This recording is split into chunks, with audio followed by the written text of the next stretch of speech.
আপনারা যদি শহীদের মাকে সম্মান দিতে না জানেন, এই জুলাই পরবর্তী বাংলাদেশের জনগণ আপনাদেরকে সম্মান দিবে না।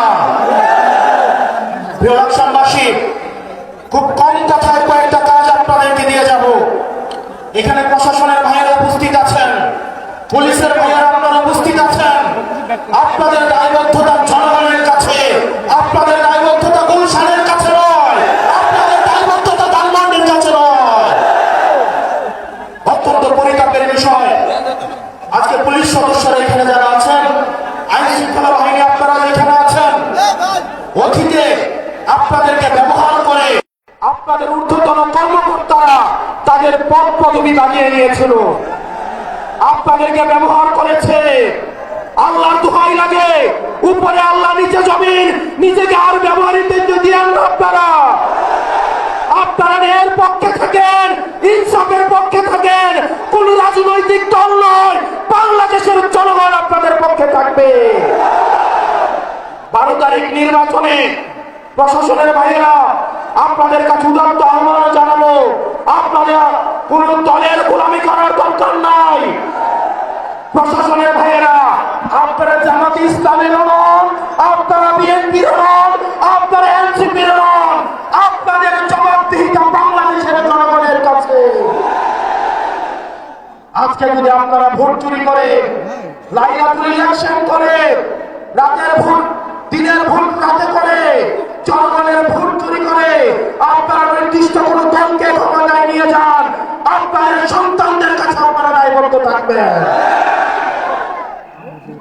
প্রিয় মিডিয়া ভাইয়েরা, অত্যন্ত পরিতাপের বিষয়, এই জুলাইয়ের পরেও এই মিডিয়া ভাইয়েরা দালালি বন্ধ করে না। সময় টেলিভিশন, 71 টেলিভিশন, টিভিসি আমার তারা দালালি শুরু করে দিয়েছে। আল্লাহ সাক্ষী, আমি সাক্ষী, আমি দেখেছি এজেন্সি যে রিপোর্ট লিখে দেয়, টিভিসি 71 সময় টিভি সেই রিপোর্ট তারা পাবলিশ করে। এই টিভিসি 71 এবং সময় টেলিভিশন হাত বদল হয়েছে, কিন্তু চরিত্রের বদল হয় নাই। আপনাদেরকে আমার জনগণের কাজ করা যার করাবো ইনশাআল্লাহ। এই মিডিয়া শুধু প্রশ্ন, দুনিয়ার যত প্রশ্ন, দুনিয়ার যত সমস্যা, আমাদের ইনকাম কি, আমাদের কর্মচারীরা কোন জায়গা থেকে আসে, আমাদের সরকার কোন জায়গা থেকে কি, রাজনৈতিক কর্মসূচি কিভাবে হয়, দুনিয়ার সকল প্রশ্ন আমাদের জন্য। অন্যদিকে সকল প্রশংসা এবং সকল মুগ্ধতা একটা রাজনৈতিক দলের জন্য। এর পরবর্তী বিপ্লব হবে এই মিডিয়া এবং প্রশাসনের বিরুদ্ধে বিপ্লব। বক্তব্য দীর্ঘায়িত করছি না।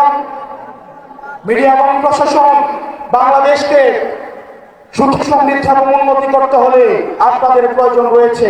আমরা আপনাদের শত্রু না, আমরা চাই আপনাদের দায়বদ্ধতা, আপনাদের জবাবদিহিতা জনগণের মুখী।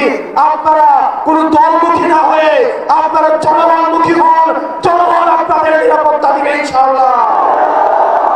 ইনকিলাব, ইনকিলাব, ইনকিলাব, ইনকিলাব, আপসনা সংগ্রাম, দালালিরা রাজপথ, দালালিরা রাজপথ।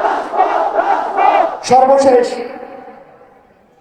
যিনি স্বপ্ন দেখছেন একজন প্রধানমন্ত্রী হবেন, উনি যখন একজন তৃতীয় শ্রেণীর আলাপ আলোচনা মঞ্চে উঠে দাঁড়িয়ে পড়েন, সেগুলো আমাদেরকে তাড়িত করে।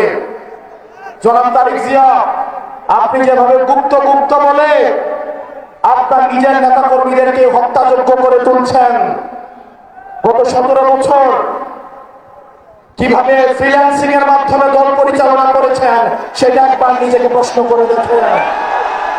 আসসালামু আলাইকুম ওয়া রাহমাতুল্লাহি ওয়া বারাকাতুহু।